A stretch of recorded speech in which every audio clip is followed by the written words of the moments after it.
आप देख रहे हैं अल्फा डिफेंस हिंदी में आपका स्वागत है।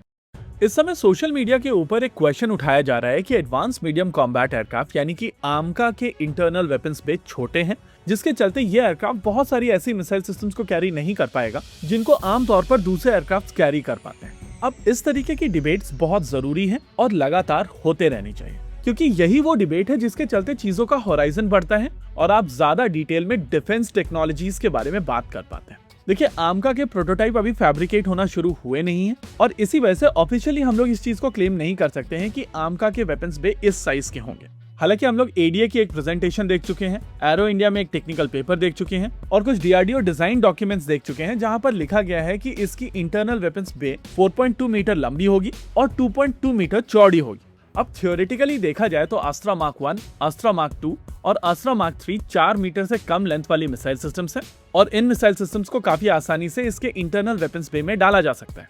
लेकिन अगर बात की जाए ज्यादा बड़ी मिसाइल सिस्टम्स की, जैसे कि रुद्रम सीरीज की मिसाइल सिस्टम्स, तो उनके लिए ये इंटरनल वेपन्स बे छोटा है। इसके अलावा अगर आप दूसरे 5th जनरेशन एयरक्राफ्ट की बात करें, जैसे कि Su-57 या F-22 रैप्टर, तो इनके पास में केवल एक ही इंटरनल वेपन्स बे नहीं है। F-22 रैप्टर के साइड में इंटरनल वेपन्स बे है, जिसके चलते ये short range air to air missile systems को साइड में कैरी कर सकते हैं और बीवीआर मिसाइल सिस्टम्स को सेंट्रल पाइलॉन के ऊपर। यानी कि आप कह सकते हैं कि साइड में 2 मिसाइल सिस्टम्स और सेंटर में दिए गए मेन इंटरनल वेपन्स बे में 6 मिसाइल सिस्टम्स कैरी की जा सकती है। इसके उलट अगर आप J-20 की बात करेंगे तो इसमें भी F-22 रैप्टर की तरह साइड बेस है, लेकिन सेंटर में दिए गए बे में केवल 4 मिसाइल सिस्टम्स को कैरी किया जा सकता है। Su-57 की अगर बात की जाए तो इसमें 4 इंटरनल वेपन्स बे दिए गए हैं और सेंटर में 2 इंटरनल वेपन्स बे हैं, जिसके चलते ये 6 मिसाइल सिस्टम्स को सेंटर में ही कैरी कर सकता है।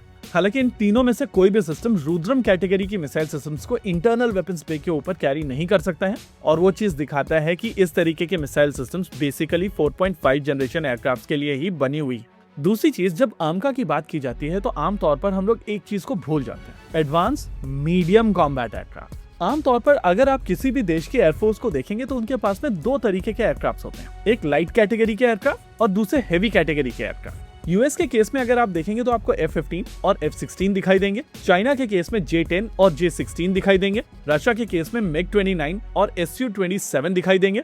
लेकिन समहाउ भारत में 3 कैटेगरीज हैं, लाइट, मीडियम और हेवी। अब अगर आप किसी भी एयरक्राफ्ट को बनाने से पहले कैटेगरी डिसाइड कर लेते हैं तो ब्रॉडली उसकी स्पेसिफिकेशंस डिसाइड हो चुकी होती हैं और उसके बेसिस पर आप एयरक्राफ्ट बना रहे होते हैं। इस कैटेगरी कैप लगाने के पीछे भारतीय वायुसेना के अपने अलग रीजंस हैं और उस रीजन को लेकर हम लोग किसी और दिन ज्यादा डिटेल में डिबेट करेंगे। लेकिन अगर आप आमका के कॉन्टेक्स्ट में मीडियम को समझेंगे तो आपको समझ में आएगा कि यहाँ पर बहुत ज्यादा रूम नहीं बचता है, स्पेसिफिकली मीडियम कैटेगरी डिसाइड होने के बाद में। अगर आप इस कैटेगरी के दूसरे एयरक्राफ्ट्स को देखेंगे, जैसे कि KF-X या टर्किश कान या काफी हद तक F-35 लाइटनिंग II भी, तो सभी के केसेस में 4 BVR मिसाइल सिस्टम्स या फिर 4 बॉम्ब्स तक चीजें लिमिटेड है। इनफैक्ट KF-X के केस में इस पॉइंट ऑफ टाइम पर चीजें इंटरनल वेपन्स बे तक पहुंची ही नहीं है। इसके अलावा 5th जनरेशन एयरक्राफ्ट्स के लिए जो मिसाइल सिस्टम्स बनाई जाती हैं, उनके फिन्स को भी क्लिप किया जाता है और ये चीज हम लोगों ने AMRAAM के साथ में देखी है, मीटियोर के साथ में देखी है और जरूरत पड़ने पर अस्त्रा मार्क 1 और अस्त्रा मार्क 2 के साथ में भी की जा सकती है। हाँ, लेकिन ये मॉडिफिकेशन के कॉस्ट होते हैं